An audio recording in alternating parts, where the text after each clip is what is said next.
So this Guru Purnima is a reminder that for the first time, a being of immense possibilities and capabilities took this step of wanting to share.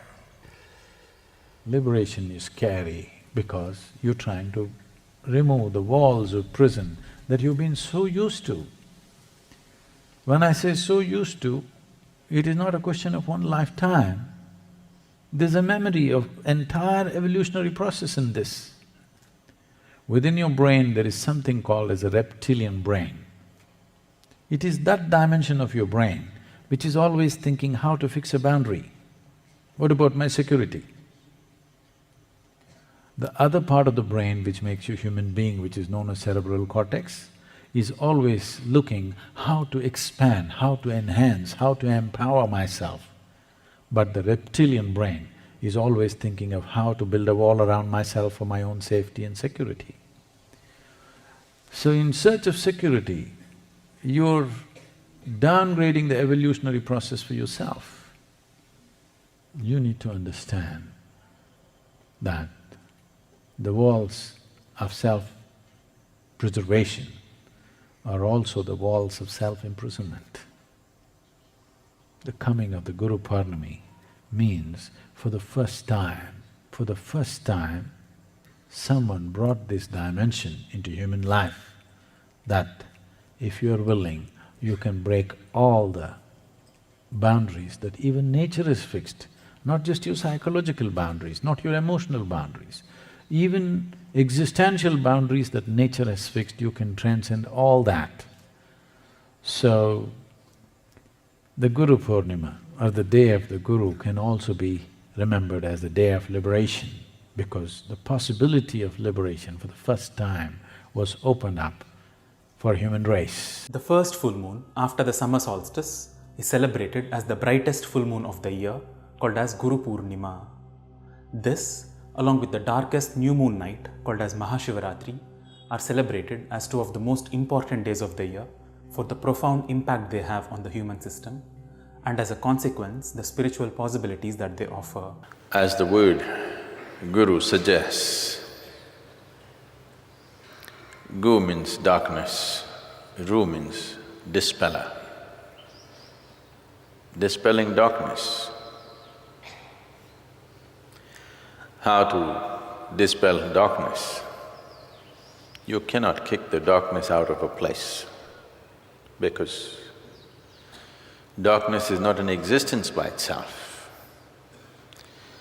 Darkness is just absence of light. When we say light, we value light because it brings clarity to us. If there was no light, you cannot see clearly. Where there is light, you can see clearly. So what you actually value is not light, it is the clarity that it brings. So essentially, it doesn't matter in what stage of life you are, what aspect of life you're addressing. The most important thing is that you want clarity about it. You want to be able to see it the way it is.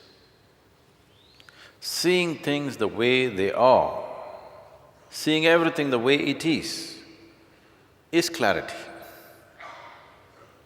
The work of a guru is essentially not to bring morality to you, but to bring spirituality to you. The difference is just this: one is an imposition, another is a natural blossoming. To see that this human nature reaches its ultimate possibility. Gu shabda svandhakara syat, Ru shabda stannirodhakah, Andhakar nirodhitvat, Guru ritya bhidiyate. This is the 16th shlok of Advaitarak Upanishad. The meaning of this shlok is as follows. Gu shabda, the sound gu, andhakara syat. represents darkness. Ru Shabda, the sound Ru, Tat Nirodhaka, represents its cessation or removal. Andhakar Nirodhitvat, due to the property of removing darkness, Guru ite abhidhyate. The name Guru is given. Once you have entered this space which you call as human, from here your evolution is no more natural. It has to be conscious.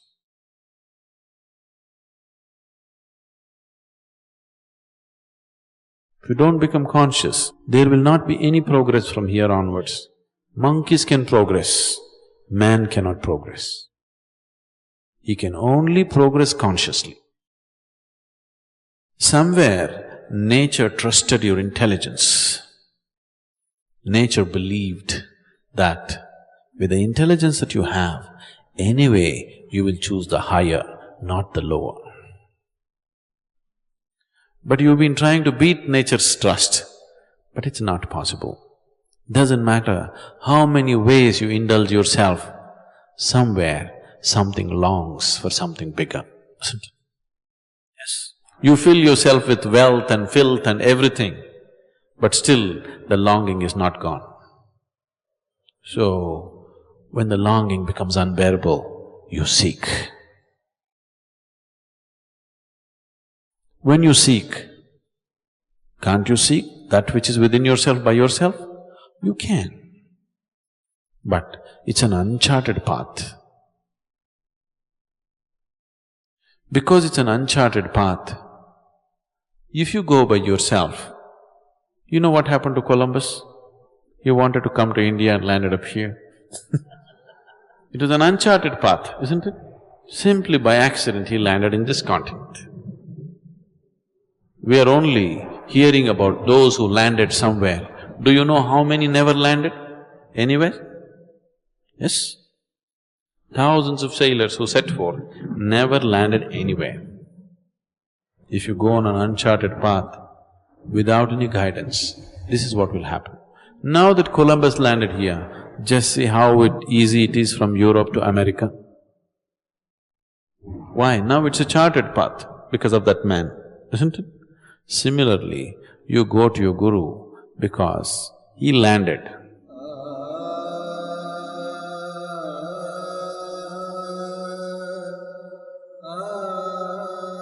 Now, using his experience is a good thing. Can't I do it by myself? You can, but we don't know how many lifetimes you will take by yourself. Not that it's impossible, you may just do it in a moment also, you know. You may just land up there, we don't know.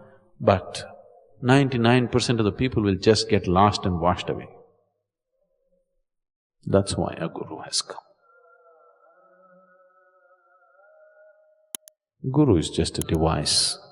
Guru is not a person, this must be understood. Only when you begin to experience me as something more than a person, only then I am your Guru, till then I am not.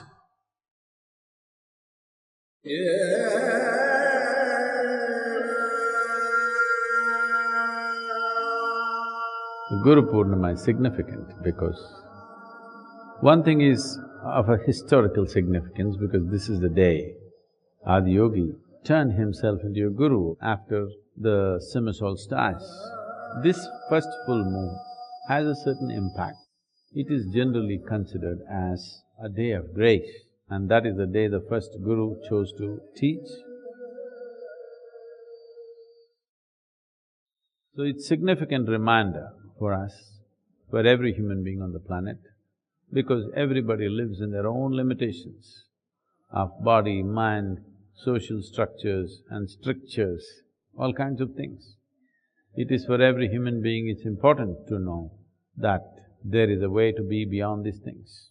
That's the reminder of the Guru Purnima.